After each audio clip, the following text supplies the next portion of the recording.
வணக்கம் மக்களே, நம்ம சாரதி கார்டன்ல இந்த வீடியோல என்ன பார்க்க போறோம் அப்படின்னா, நம்ம வீட்டு தேவைக்கான தக்காளி செடி தான் தோட்டத்தில் நட போறோம். அது கூடயே தக்காளி நடுறதை பற்றிய நிறைய விஷயமும் நம்ம பார்க்க போறோம். போன வீடியோவில் நம்ம தோட்டத்தில் புதுசாக பலாமரம் ஒன்று நட்டிருந்தோம். அது சார்ந்த நிறைய டிப்ஸுமே அந்த வீடியோவில் சொல்லியிருந்தோம். அந்த வீடியோ பார்க்காதவங்க நம்ம சேனலில் இருக்குது, மிஸ் பண்ணாமல் பாருங்கள். வாங்க வீடியோக்குள்ளே போகலாம். இந்த இடத்துல தான் தக்காளி செடி நடப்போகிறோம்.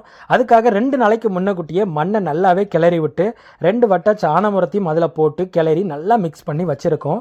இப்படி நம்ம சாணமுரம் போட்டு மிக்ஸ் பண்ணி வைக்கிறனால மண்ணுக்கு தேவையான NPK அப்படிங்கிற நைட்ரஜன், பாஸ்பரஸ், பொட்டாசியம் அப்படிங்கிற சத்து கிடைக்கும்.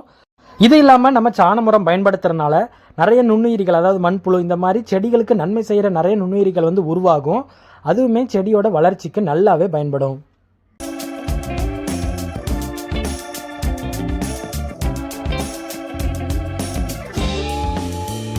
இந்த 2 தொட்டியில் தான் நம்ம தக்காளி விதைகள் போட்டு செடிகளை வளர்த்து வச்சுருக்கோம். ஒரு 40 நாட்கள் மேலேயே ஆயிடுச்சு, செடியுமே நல்லா வளர்ந்துருக்கு.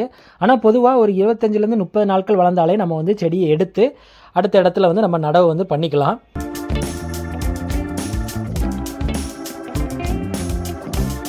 செடியை பிடுங்கிறதுக்கு முன்னாடி ஈரப்பதம் இருக்கா அப்படிங்கிறத செக் பண்ணிக்கணும்.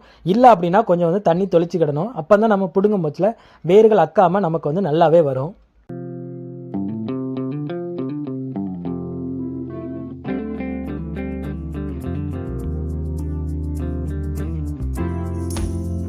நல்ல ஆரோக்கியமான செடியாக ஒரு 25 செடிகள் பக்கத்தில் கிடச்சிருக்கு.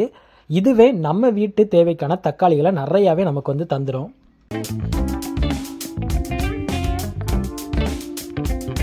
இந்த மாதிரி பாத்தி கட்டி தான் நம்ம செடிகளை வளர்க்க போகிறோம். இப்படி பாத்தி கட்டுறதுனால நிறைய நன்மைகள் இருக்குது. என்ன அப்படின்னா, பராமரிப்பு வேலை அப்படிங்கிறது கம்மியாயிரும். அதாவது களைகள் அதிகமாக வளராது, கொஞ்சமாக களைகள் தான் வளரும். ஸோ அதை நம்ம ஈஸியாகவே பார்த்து பிடிங்கிடலாம். இது இல்லாமல் செடிகளுக்கு தேவையான காற்றோட்டம் நல்லாவே கிடைக்கும். மண்ணுமே நல்ல ஈரப்பதத்தை தக்க வச்சுக்கிடும். ஸோ இதனால நமக்கு செடியுமே கொஞ்சம் வேகமாகவே வளர ஆரம்பிக்கும்.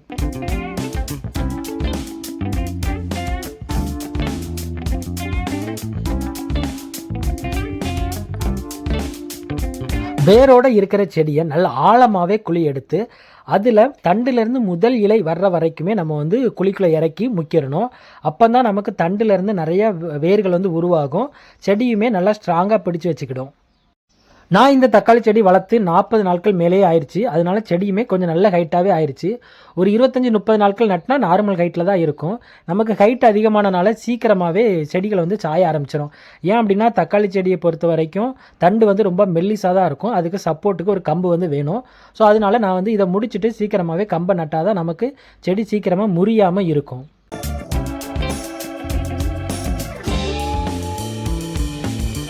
தக்காளி செடியை பொறுத்த வரைக்கும் விதைகளை தொட்டியில் போட்டு வளர்த்து அதுக்கப்புறம் வர்ற செடியை நம்ம எடுத்து நடவு பண்ணாதான் நமக்கு செடிகள் நல்லாவே வளரும். அப்படி இல்லாமல் நம்ம பிளெயினான இடத்துல விதைகளை தூவி விட்டு வளர்த்தோம் அப்படின்னா நமக்கு ஒரு 2 இன்ச்சு 3 இன்ச்சு வரைக்கும் செடிகள் நல்லா வளரும். அதுக்கப்புறம் அதில் நல்லா விரிஞ்ச இடம் அப்படிங்கிறனால ஈரப்பதம்ங்கிறது கம்மியாயிரும். ஸோ செடியுமே அடிக்கிற வெயிலுக்கு சீக்கிரமாக காஞ்சிடும். நான் இப்படி தான் போன டைமு தப்பு பண்ணிட்டேன். நிறைய விதைகள் வாங்கி ஃபுல் இடத்துக்குமே விரித்து போட்டுட்டேன். ஸோ சீக்கிரமாகவே வளர்ந்து, ஆனால் அதே வேகத்திலையுமே காஞ்சிருச்சு. அதனால தான் இந்த டைம் நான் தொட்டியில் போட்டு வளர்த்துருந்தேன். செடியுமே நல்லாவே வளர்ந்துருக்குது. நீங்களும் உங்கள் வீட்டு தோட்டத்தில் தக்காளி செடி வளர்க்கணும் அப்படின்னா முதல்ல ஒரு சின்ன தொட்டியில் போட்டு வளங்க. அப்படி இல்லைன்னா கொஞ்சமாக தரையில் கொஞ்சமான இடத்துல நம்ம விதைகளை போட்டு வளர்த்துட்டு அதுக்கப்புறம் நம்ம தேவையான இடத்துல நல்லாவே விரித்து வளர்த்துக்கலாம்.